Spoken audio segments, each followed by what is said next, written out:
Bonsoir, mesdames et messieurs, Alexandre Baudouin et François Trépanier qui vous souhaitent la bienvenue à cette dernière de Sport Express. Caroline, que ça passe vite. Hey, as-tu de la peine? Bien, c'est comme mi-figue, mi-raisin. J'ai de la peine, mais en même temps, je sais qu'on va se revoir durant l'été, on va se croiser. En même temps, c'est l'été, là. Ouais, non. On a travaillé fort pour arriver où on est là, je te dirais. Mais moi, de voir Claude devant moi une fois par semaine, ça va me manquer. Exact. Eux partent en vacances un mois, par contre. Donc, eux, on leur manquera pas beaucoup. Là, je te dirais qu'ils sont dans leur dernier préparatif. En fait, ça se peut qu'on termine l'émission avec plus personne ici. Ouais. Un mois de vacances. Moi, j'ai la chance de les voir pendant 9 jours durant l'International de Montgolfière, donc les retrouvailles se font assez rapidement. Mais un mois de vacances, pareil, les boys. Moi, c'est ce que j'ai retenu des 10 dernières années. Bien, plus que ça, 15 ans déjà. Ouais. Hey, l'an prochain, je dis ça de même, ce sera le 10e anniversaire de Sport Express. Ouais. J'ai hâte de voir qu'est-ce qu'on va faire avec ça Nouveauté. cet été. Probablement un nouveau logo, les 10 ans, tout ça. Ouais. Ouais, une montre. Moi, je m'attends à avoir une montre après 10 ans. Un petit cadeau. Un petit cadeau. Ça serait le fun. François... J'entends Richard dans les oreilles de Claude qui est... Rolex, hein? Moi, c'est ce que j'ai entendu. Belle émission. D'abord, on parle des Montgolfières et là, vous allez voir un François enjoué pendant les 12 premières minutes. Oui, Éric Boivin, qui est le directeur général d'International de Montgolfière. Les gens disent, Montgolfière, c'est un sport? Oui, c'est un sport, la Montgolfière. On va en parler. On cherche des équipiers de poursuite. On va avoir la tyrolienne de Picot. On parle de tout ça avec Éric Boivin. Voilà. Et en deuxième partie, on parle avec Stéphane Laroche de la Fondation Jeunesse Jelly and Ice. Vous avez reçu un beau prix à la Chambre de commerce. Absolument. Et Stéphane, si c'est plus une rumeur, là, va laisser les rênes. Oui, Stéphane nous quitte, malheureusement. Il l'a bien donné quand même. Oh, donc, oui. on s'arrête et au retour, Éric Boivin.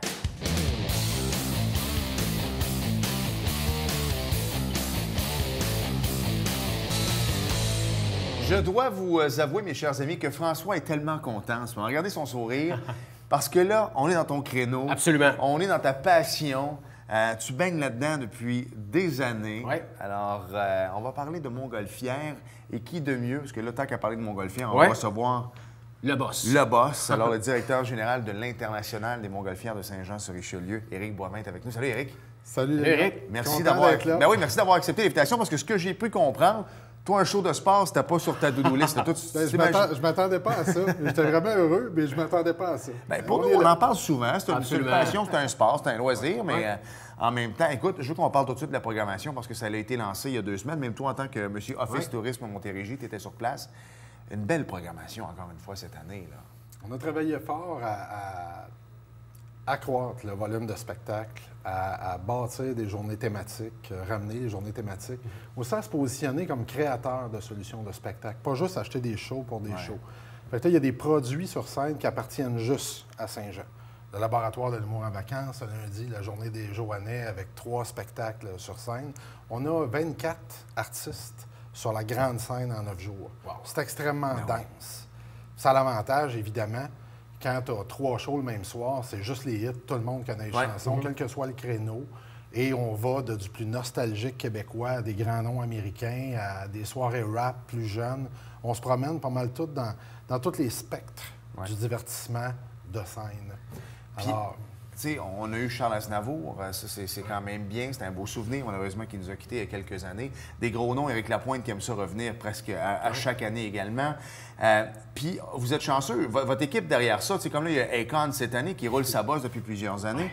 Mais je sais que souvent, des jeunes artistes internationaux en début de carrière, puis qu'on sait qu'ils vont devenir très hot, vous les avez souvent aussi. Donc, votre équipe derrière ça sont bien plugués, on va s'entendre. bien, il faut suivre à l'année. Tu ne trouveras pas ces opportunités-là en regardant une programmation une fois de temps en temps dilettante. Là. Il faut que tu aies des gens qui suivent ce qui se passe sur le marché, à l'international, au local, puis s'insérer dans les discussions avec son agent au bon moment. On offre une belle tribune aussi pour les artistes. Un artiste là, qui se positionne un peu dans le créneau que tu disais, là, pas encore reconnu à l'international, mais une fusée montante, là, disons. Exact. On offre une foule énorme, une production avec un stage incroyable. On a eu 400 000 entrées au tourniquet l'an passé. Là. Ça, c'est excellent aussi pour l'artiste. Je leur ai jamais parlé, mais je suis convaincu que les gars de Backstreet... C'est qui était venu? Là, les Backstreet Boys, Backstreet ouais. Boys. Je suis sûr qu'ils doivent s'en rappeler, eux autres. Oui, c'est sûr. oui, puis on avait eu... c'était Noir Silence qui avait joué avant. Imaginez pour eux l'expérience aussi. Est-ce que c'est encore à ce jour la plus grosse foule que vous avez eue, les Backstreet Boys? Oui, Oui. définitivement. Écoute, l'autoroute 10 était bloquée bien raide. C'était l'enfer. J'aurais de la difficulté à comparer avec LMFAO Et Keisha, 2012. Keisha aussi, LMFAO. Il arrive un point où tu perds le compte à la limite. Là, et ça avait fait ça avec LMFAO. Donc ça avait été un grand moment là, dans l'histoire du festival. Éric, je veux qu'on parle du volet Montgolfière. On reçoit régulièrement des pilotes ici pour parler de leur passion, de leur sport, la Montgolfière. Qu'est-ce qui fait que l'International de Montgolfière de Saint-Jean-sur-Richelieu est un événement si couru de la part de tous les pilotes de partout à travers le monde? Là? Je pense que le point de départ, c'est les pilotes. Ouais. Okay. Au Canada, il y a 173 pilotes enregistrés à Transport Canada en ce moment. Il y en a 43 qui vivent dans un rayon de 40 km à partir du centre de Saint-Jean. C'est 25 du portefeuille de pilotes canadiens est ici. Ça fait de nous la capitale de la Montgolfière. Ouais. Ça nous donne la responsabilité de pérenniser la pratique de la Montgolfière, d'investir dedans, de penser à long terme, de penser à la relève, de relancer l'école de pilotage, d'aider les jeunes pilotes qui commencent, de promener du ballon, on appelle ça des sorties promo, de faire de plus en plus pour que les pilotes puissent voler, pour qu'ils puissent remplir leur logbook, prendre de l'expérience. C'est une expertise qui est valorisée dans le monde. Quand on va aux États-Unis, à Albuquerque, par exemple, les pilotes américains viennent valider leurs informations de vol avec les ballons de Meister canadiens. Sylvain Tremblay et Daniel. Avec Sylvain Tremblay et Daniel, c'est-tu correct ce qu'ils m'ont donné? Puis on est comme ça avec Transport Canada dans tout ce qui est aéronef, là, pas juste en Montgolfière. On a l'OACI à Montréal pour une raison. On est mondialement reconnu là-dedans. Alors, on se donne aussi la mission de pérenniser la pratique de la Montgolfière, faire ce qu'il faut pour que ça continue d'être populaire, qu'il y ait de la relève. Donc, pour les jeunes qui regardent l'émission, qui aimeraient un jour piloter, bien, vous allez là, ouvrir grand les bras là, bientôt. Bien, nous, dans le fond, on offre des opportunités d'être en contact avec la Montgolfière. Juste au festival en partant, on a 400 bénévoles juste reliés à l'opération Montgolfière. Ouais. Après ça, on possède une école de pilotage, l'International. On a des partenaires pilotes qui ont leur école aussi. Tu le sais, tu viens souvent, les gens volent tous ensemble. Ouais. Il n'y a pas tellement de structure une fois qu'on sort de l'International. On se voisine, on se promène. Il y en a 4-5 qui s'appellent, on va décoller dans quelque part. Un jeune qui veut voir ça, c'est fascinant. Il y a un mini-festival à tous les soirs qui fait ça. Ça ressemble à ça. Alors, c'est une belle culture. Tu viens de nous ouvrir la porte sur les bénévoles. On sait que pour être pilote de Montgolfière, ça prend des équipes de poursuite, des équipiers qui vont aider à... Tu sais, quand on dit que la Montgolfière n'est pas un sport, je l'ai fait, puis c'est un sport. Ouais. Est-ce qu'on en cherche des équipiers de poursuite? Toujours. Toujours. Puis encore là, comme dans tout le reste de la société, il y a l'âge, il y a la démographie.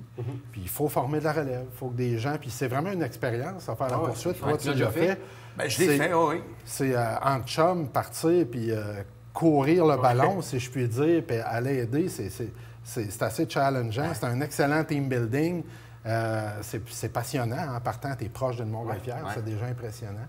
Alors oui, il faut de la relève.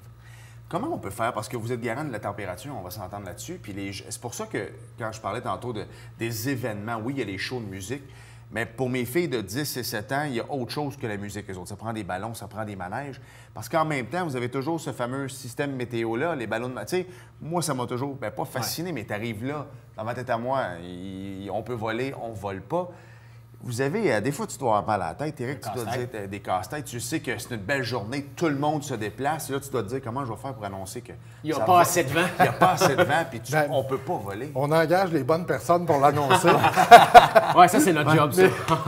Mais on a un avantage. On a un événement. Pendant l'International, on a probablement le meilleur endroit pour vivre le fait qu'il n'y aura pas de vol un soir donné. Ce qui est quand même une minorité des fois. Mais. Il y a tellement de plateaux d'animation, puis il y en a 6 nouveaux cette année, plus les spectacles. Il y a un centre d'interprétation de la Montgolfière qui s'installe cette année. Alors, tout ça fait que, OK, tu ne verras pas de lever de ballon, mais parfois, il y a une nuit magique quand même, un peu captif. Mais il se passe autre chose. Il y a la réalité virtuelle. La réalité virtuelle, d'ailleurs, qui est vraiment le fun en passant. Puis cette année, elle se vit dans une nacelle, sur une plaquette automatisée. Alors, tu vis l'expérience complète. Alors, on offre quand même des produits de substitution et on n'y va pas traditionnellement seulement pour la Montgolfière. Non, exact. Non, mais par contre, là, moi, c'est bien extérieur. Mais j'ai travaillé longtemps pour Z104 à l'époque, qui est devenu Boom FM. Fait que j'ai travaillé, moi, sur le site des années et des années. C'est moi où, puis je trouve ça le fun, là, ce que je vais dire, by the way, c'est pas une critique. C'est moi où, après les spectacles des Backstreet Boys, justement, j'ai comme eu l'impression qu'on a mis beaucoup d'emphase sur la musique, moins sur les ballons. C'est moi où, depuis quelques années, on est revenu à mettre l'emphase plus sur la Montgolfière. Cette année, puis il va avoir, oui, à la limite, il va avoir des shows, mais viens pour la Montgolfière d'abord. C'est moi où on revient vers ça? Non, c'est pas toi. C'est vraiment... je dirais qu'il y a 3 grands volets à l'international. Il y a l'animation physique, les plateaux d'animation, qui, sur une période d'à peu près 5 ans, avaient diminué en superficie et en diversité. Après ça, il y a le volet ballon. On est passé d'une centaine de ballons aux alentours de 2011 à 75, 80, dépendamment. Après ça, en spectacle aussi, on avait investi un petit peu moins. On avait eu aussi quelques années, plus de 2 années consécutives très difficiles au niveau météo, qui avait, mais presque en dehors des stats normales, là, il avait fait vraiment mauvais. Bon, ça avait eu de l'impact. Ouais. Alors, tout ça mis ensemble, on a dit c'est le temps de redresser la barre et on a réinvesti dans tous les volets. Okay. Fait que les ballons, on remonte à 90 cette année. Wow. 13 formes spéciales. Ça fait des années qu'on n'a pas vu ça. Les filles vont être contentes. Oui, les formes spéciales, c'est difficile à obtenir. Là. Comme je disais à l'émission d'Éric Latour, tu n'achètes pas ça au dépanneur. C'est du travail à avoir des formes. Parce que tu as raison, quand tu dis tes filles vont aimer ça. Oui. Moi, je vais aller voir Akon. Ouais. J'ai vu mes ballons plein. Mais mes filles, c'est ballons qui veulent voir. Akon, à la limite, à la fin, ils vont danser, mais à la base, ils vont là pour les ballons. Et moi, je suis très, très fier de ramener autant de formes spéciales. Ben oui. Il faut assumer notre rôle de capitale de Montgolfière. Il faut réfléchir, c'est notre marque. Alors, on doit être en avant de la parade. On ne peut pas être en arrière. On n'a pas le droit d'être en arrière quand on va être les meilleurs. Éric, tu parles de forme spéciale, tu parles de marque, tu m'ouvres la porte. Parle-nous de Pico. Pico, la Montgolfière de l'International de Montgolfière. Ouais. Tout le monde la connaît. Pico est rendu une icône partout, là. Donne-nous l'exemple d'Albuquerque, là. OK, bien, tu n'avais pas besoin de le préciser. J'y aurais été... Pico est probablement plus connu aux États-Unis qu'ici. L'an dernier, Albuquerque, c'était les 20 ans. Pico avait 20 ans l'an passé. Puis là-bas, il se passe un phénomène qu'on ne verra jamais ici parce que c'est interdit. Aux États-Unis, c'est permis. Ils font décoller Pico à travers le monde. Parce que c'est un des ballons les plus populaires pour les enfants à Albuquerque. Albuquerque, en passant, pour nos auditeurs qui ne connaissent pas ça, c'est le plus gros événement de Montgolfière au monde. Il y a un musée permanent là-bas, gigantesque, de 6-7 étages dédié au Montgolfière. Il y a jusqu'à 300 000 personnes par jour. Wow, c'est par jour. Fait qu'imaginez, il est gros, là, nous, notre festival, là, à 400 000 entrées. Une journée. Ils ont ça. C'est 800 ballons qui lèvent le matin. Et là-bas, Pico est dirigé à décoller à travers la population, à travers les gens. Et l'an dernier, ils lui ont demandé à notre pilote, Sylvain Tremblay, peux-tu te poser dans la rue entre le musée et un autre bâtiment en avant que je ne connais pas? Puis lui, il a dit, bien oui, il peut se poser sur un dixaine, Sylvain, je le salue. Et parce qu'on veut que Pico ait livré son épinglette des 20 ans de Pico au musée lui-même. C'est Pico qui a amené la tradition de la bouteille de champagne aux États-Unis. Il y a de la notoriété. Je veux voir Pico aussi reconnu au Canada qu'aux États-Unis. Je veux voir Pico au centre de la marque. Je veux qu'il continue d'être porteur d'un message, qu'il ne soit pas juste une Montgolfière, et qui parle aux jeunes, qui les inspire, qui les amuse. On a atterri la semaine dernière chez un agriculteur, Pascal, sur l'autre rive. Ces 3 filles sont venues nous voir atterrir. On lui a demandé la permission. On a invité ces 3 filles à embarquer dans la nacelle et coucher Pico. Vous aviez vu leur regard.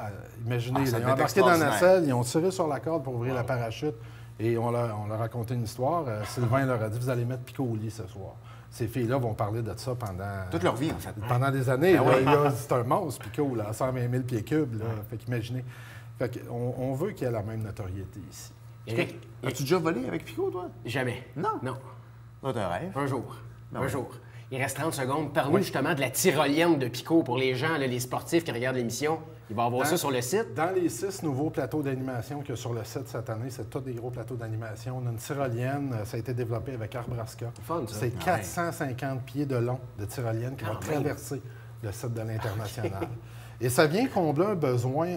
Je trouvais qu'au niveau des ados, qu'on avait moins de matériel. C'est plus difficile à travailler en animation, la période 14 à 18 ans. Et là, ça prend des choses excitantes, ça prend quelque chose, c'est wow! Ça prend quasiment un bucket list.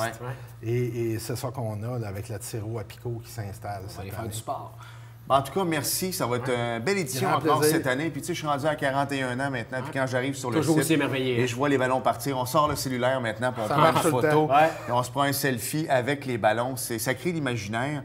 Nos enfants aiment ça. Puis moi, ça fait partie, à chaque année, j'y vais une fois. C'est précieux pour C'est notre la ville. coutume, voilà. Pas juste pour la ville. C'est vrai, quand on parle de Saint-Jean-sur-Richelieu, c'est également un Absolument. fier. Merci, Eric. Merci, Bel Eric. été, puis Grand surtout du plaisir. beau Merci temps pour beaucoup. l'international. On se le souhaite. Plaisir. Merci.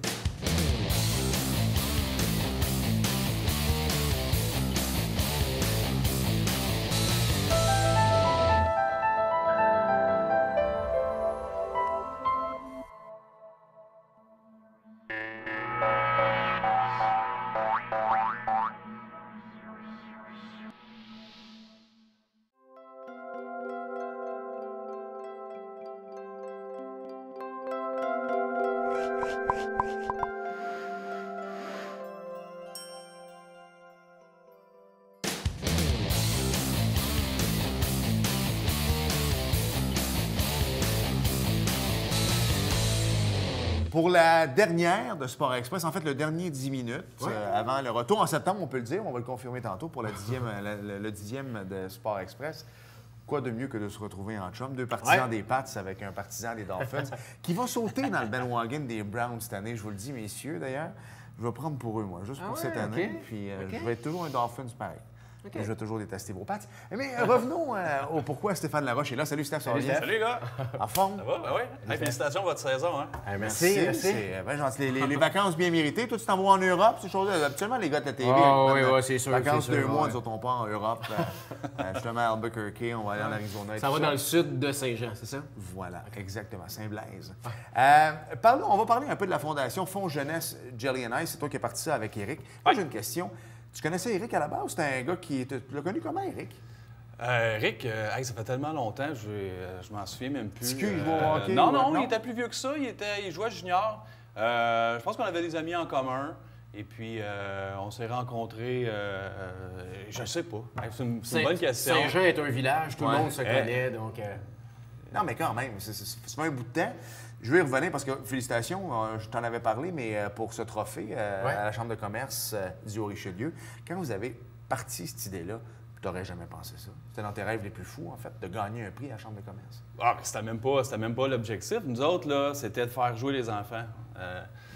Moi, mes parents n'étaient pas très riches quand on était jeunes. Puis si je voulais jouer au hockey, là, je me rappelle d'avoir été cassé des pommes, puis ci, puis ça. Puis mon inscription, je la gagnais, puis tout ça.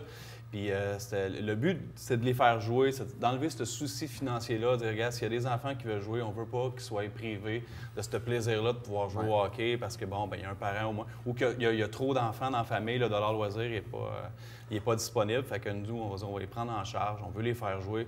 Le but, à la base, c'était que les enfants s'amusent, embarquent sur la glace, et puis qu'il n'y ait pas ce souci-là en arrière de la tête. Steph, je suis impliqué avec vous dans la fondation, donc je vais laisser Alex poser plus de questions. Il y en a, ça! Ah non, mais J'ai ouais, pas mon micro, mais ben oui, j'ai le droit. c'est Bon, ben, stable, OK, ouais. on va être deux invités, c'est bon, on aime ça. Ben continue, tu n'avais pas d'autres questions? Non, mais ce que je voulais savoir, c'est que, écoute, on a parrainé des jeunes la première année et on en a eu beaucoup plus la deuxième année et on va en avoir encore plus. Pour toi qui as parti la fondation avec Eric, c'est une fierté pour toi, ça? Bien, c'est un succès, c'est sûr. On a vécu des vraiment beaux moments avec cette fondation-là. Là. Puis à chaque année, quand on les voit embarquer sur la glace, pour certains pour la première fois, il y en a d'autres que c'est leur deuxième, ça va faire leur troisième année qu'on les parraine. À chaque fois, là, ça nous serre le cœur un peu. Les tripes, ça nous pogne aux tripes parce que les enfants, écoute, c'est des enfants, on regarde quand même l'enfant. retourner de l'autre côté. Puis ils pensaient pas pouvoir privilégier de cette aide-là, fait qu'ils embarquent là-dessus. Puis à la fin de la saison, quand on voit leur évolution, bien, c'est encore plus prenant, puis ça.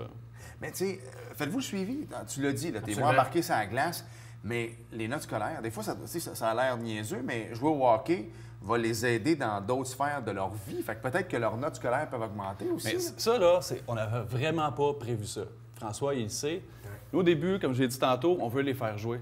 Mais quand on a vu là, l'impact que ça avait dans leur vie à ces enfants-là, là, bon, on veut pas, des fois, là, on peut rentrer dans le jugement, mais il y a des enfants qui venaient des milieux difficiles. Ouais. Puis quand on a vu l'impact que ça donnait dans leur vie, sur les bancs d'école, les notes qu'il y avait, on avait des comebacks des professeurs qui disaient « Hey, depuis qu'il a commencé à jouer au hockey, là, depuis que vous l'avez aidé, là, Il est plus enjoué à l'école, il s'est fait un groupe d'amis. Il y en a qui est là-dedans qui vivaient un petit peu d'isolement, mais là, le fait d'être avec des amis, de pouvoir socialiser, bien là, à l'école, ça leur donne une confiance en eux. Puis là, les notes, ils ont un impact immédiat sur leur vie sociale à la maison. Ça, on n'avait pas prévu ça. Puis je vous dis, là, je pense que c'est un des éléments les plus importants et les plus gratifiants du fait, avec ce fonds-là, l'impact qu'on a sur ces enfants-là. Mais juste les témoignages qu'on reçoit, Alex, on reçoit des messages des parents qui disent justement ce que Stéphane vient de dire. Oui, l'idée à la base était d'aider les enfants, payer l'inscription au hockey, payer les tournois, payer l'équipement. Mais quand c'est rendu qu'on dit que si vous n'étiez pas là, on ne sait pas comment serait notre enfant présentement, tellement il a évolué dans sa vie de tous les jours, il a évolué sur la glace. Donc, c'est pas juste une question de sport et de hockey, c'est une question de vie. Là. Non, puis ça, on ne l'avait pas prévu, puis c'est de toute beauté. Puis, comme François a dit, on reçoit des témoignages des professeurs, des parents. Ouais. Puis, on a versé quelques larmes, là, parce que des histoires vraiment touchantes, puis on disait, wow, un petit... Dans le fond, nous, on fait quoi? On utilise nos contacts, on organise un tournoi de golf. Eric a un réseau de contacts immense avec des joueurs professionnels, des amis et tout. C'est pas vraiment forçant de faire ce qu'on fait, mais l'impact que ça a, la différence que ça fait dans ces enfants-là, c'est... Ces enfants-là, les parents aussi, le fait de pouvoir inscrire leur enfant au hockey, parce qu'eux, toute leur vie, devaient se dire, quand leurs enfants sont nés, malheureusement, ils ne pourront pas jouer au hockey. Tu sais, ton fils, il joue avec un petit hockey, là, il y a 2-3 ans, puis il dit, papa, maman, je joue au hockey, mais toi, tu sais que tu as 50 $ dans ton compte de banque et tu ne peux pas l'envoyer. Ça doit leur enlever un poids sur les épaules. Il y a beaucoup d'enfants qui réalisent leur rêve, mais on réalise aussi qu'il y a beaucoup de parents qui réalisent leur rêve de pouvoir offrir ça à leurs enfants. Ben oui. Ils sont vraiment contents. Puis quand on voit, là, quand notre présidente, Anne Laforêt, envoie la confirmation comme quoi la Fondation va les parrainer, souvent on est de retour, dire hey, yes, enfin, je suis tellement content. Mon garçon va pouvoir jouer au hockey. Il y avait une situation X qui faisait en sorte qu'il ne pouvait pas, puis on est tellement heureux pour lui, puis par la bande, nous autres aussi. Oui, exact. On avait eu des parents qui étaient venus à l'inscription, je me rappelle, puis la maman nous l'avait dit, elle dit « Moi, pour que mon fils joue au hockey, je dois travailler à temps plein et je dois économiser tellement d'argent que ça serait... J'ai de la misère à mettre de la nourriture sur la table si mon enfant veut jouer au hockey. » Donc, t'imagines le fardeau qu'on leur enlève avec ça? Bien, il y en a plus qu'on pense, parce que souvent, maintenant, vous êtes là-dedans, les boys, mais... Tu l'as dit, bon, en grandissant, c'était peut-être pas ta famille qui était la plus fortunée, mais aujourd'hui, tu vis bien, tu as 3 enfants maintenant, on va y revenir tantôt. Tu gagnes bien ta vie, je gagne bien ma vie, je viens d'un bon milieu. Ouais. Mais quand on se met à regarder près de nous, là, pas besoin d'aller à l'autre bout. Là. Moi, j'habite à Saint-Bruno, mais même à Saint-Bruno de Montarville, tu te dis, tabarouette, OK, oui, attends une minute, il y a des gens qui sont dans le besoin puis de les aider. Honnêtement, c'est fou ce que vous faites, les boys. Bien, c'est ça, mais c'est plus qu'on le pense. C'est redonner. T'es pas fortuné, mais une belle éducation, des belles valeurs qui nous ont été transmises. En tout cas, moi, je parle pour moi. Salut, ma mère. Et puis, c'est ça, c'est redonner, faire en sorte que moi, ce que j'ai été capable de travailler, que ma mère était capable de me donner, bien, on essayait de faire en sorte que d'autres enfants... Parce qu'on ne sait jamais où ça va mener. Ouais. Puis je parle pas encore, je fais le parallèle, c'est pas seulement le niveau sportif, c'est dans la vie. La socialisation, la confiance en soi qui vient avec ça, puis on fait une énorme différence. J'ai une question avant. C'est dans le hockey, par exemple. Je suis sûr qu'avec Eric Gélina, est-ce qu'à un moment donné, si ça continue à grossir de même, vous pouvez peut-être changer? Est-ce que ça arriverait à un moment donné, je sais pas moi, le soccer, le football, le baseball? On va en discuter sans Stéphane. Parce que on va y revenir, tu quittes, mais tu sais, on parlait de soccer, les gens ont tendance à dire « ça coûte juste une paire de souliers et un ballon. Time out. » Si vraiment tu veux. Le soccer, les gens ne savent peut-être pas, mais quand tu es bon, tu t'en vas dans l'élite avec les académies de l'Impact, c'est à l'année, ça coûte beaucoup de sous. Donc, est-ce que peut-être qu'un jour, ça, on changerait? Bien, c'est sûr que les besoins sont immenses. Puis nous, ce qu'on veut, c'est que les enfants bougent puis qu'ils ne soient pas pénalisés par le côté financier. Ouais. Mais comme François a dit, moi, cette année, je vais tirer ma révérence.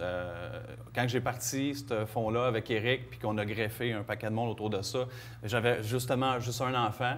Fait que j'ai décidé de prendre un petit peu de recul puis de m'occuper de mes 3 petits amours. Fait que j'ai passé le flambeau. On a une équipe merveilleuse en partant avec notre présidente Anne, Éric, François qui s'occupe de tout le volet marketing, Philippe Lemery, Mathieu Fauché, Sylvain Leclerc et Vincent Laporte se sont joints à nous. François-Alexandre Tambourzo, notre encanteur professionnel. Fait qu'on a une super belle équipe. Le fonds est en parfaite santé. On est encore très solide pour pouvoir augmenter notre nombre d'enfants qu'on va parrainer. Est-ce qu'on va pouvoir expansionner dans divers sports? Je ne sais pas, probablement.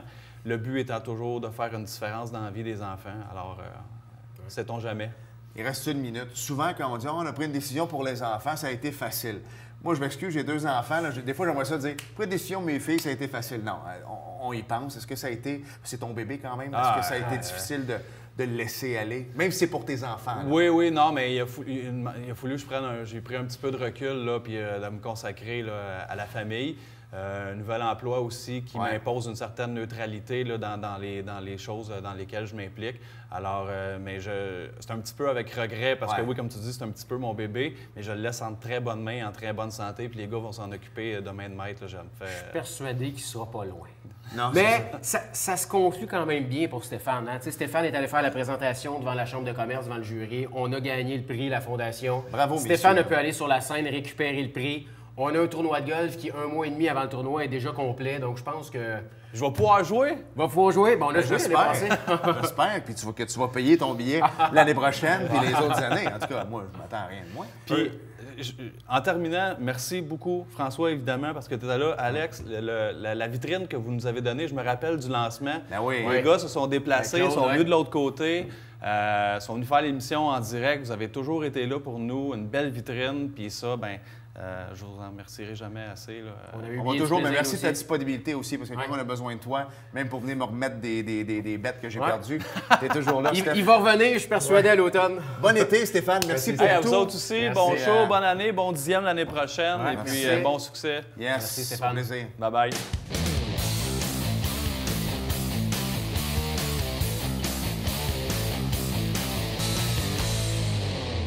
Et François, comme c'est la dernière, pendant que tu nous parles des Pirates Maçonnerie Pro Conseil, je vais inviter toute l'équipe de Sport Express de venir sur le 4 plateau. matchs à domicile en 3 jours, jeudi, vendredi et programme double samedi, Alex, contre les Cascades de Shawinigan. Tout le monde s'en vient, tout Oui, le monde est toute là. la gang, toute l'équipe de Sport Express, pas Exact. juste 2 personnes. Hey. Allez, Claude, viens-t'en. Il reste une demi-saison, notre ami André, qui lui prend sa retraite Ouais, c'est vrai, au mois de c'est décembre vrai. l'année prochaine. Après vrai, combien de André. temps? Tu as travaillé combien de temps? 45 ans?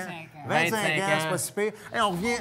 Oui, c'est bon. On revient en septembre, tu nous confirmes ça? Probablement, c'est ça, exactement. Alors, on va sourire, tout le monde. Merci d'avoir été des nôtres toute la saison. Merci. Vous êtes partout sur les réseaux sociaux. Puis nos invités, vous nous suivez tout le temps. Voilà. Bon été, tout le monde. Salut. Et on se Bye reparle bye. en septembre. Bye bye.